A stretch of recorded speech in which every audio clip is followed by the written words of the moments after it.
Flexible bilingual arrangements significance. Now, what is the benefit or what is the significance of flexible bilingual arrangements? The first significance is that it allows you to adapt to the context in which you are teaching.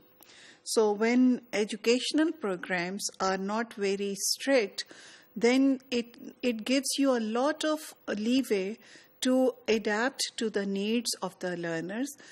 And the same program offered in different contexts might be offered in different combinations depending on the needs of the learners. More often than not, there is this question raised about language shift and maintenance. Language shift is a time when the wider socio-cultural community decides to not use their own language and use the majority language.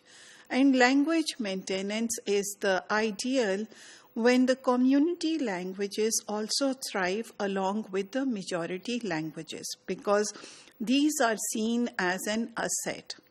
So the question might be raised that which type of programs would somehow support language shift or which would lead to language maintenance. The answer to this is that this is not actually related to the program itself. It rather depends on the goals of the program.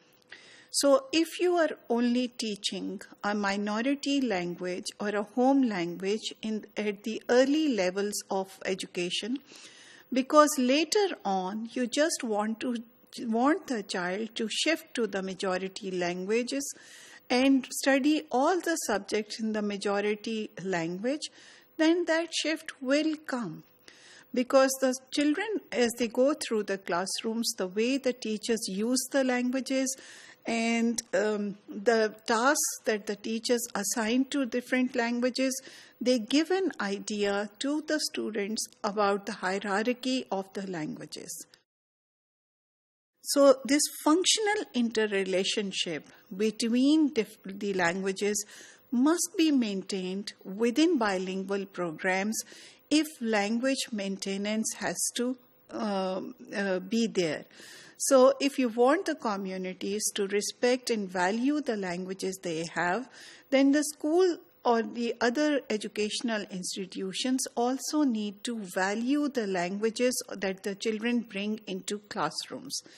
If certain high status languages are only used for high status subjects like mathematics or science, and if low status languages are only assigned subjects which are thought of as lesser important, then the students also or the learners also will make a shift towards the language that is respected more.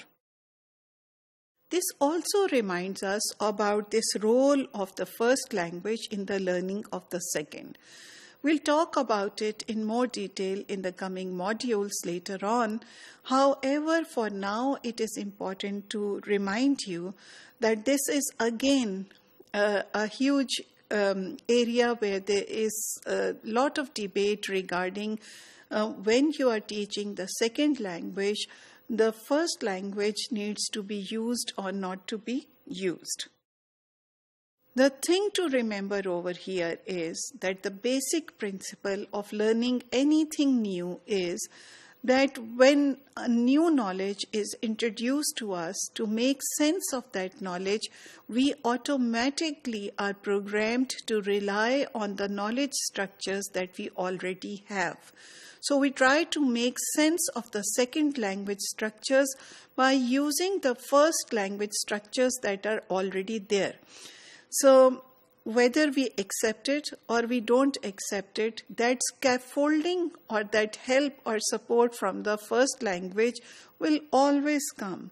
And if you have forgotten your own experience of learning the second language, then try learning French or try learning Spanish, and you'll see how much you depend constantly and rely on your English or your Urdu to make sense of what is coming in. So, second language learning can be problematic if the teachers stop the learners from using the L1 before they have acquired the structures of the second language, because this would lead to the silence of the children. So, educational significance of different languages for different subjects makes it very clear which languages have been assigned which subjects. You'll get an idea about the linguistic hierarchy. And then when you're choosing how to go about introducing languages in the program, one needs to keep in mind that concept construction is one thing, but the second thing is also to give the academic discipline-related register or linguistic codes to the children. So that means we have to think about both the short-term benefits and the long-term goals.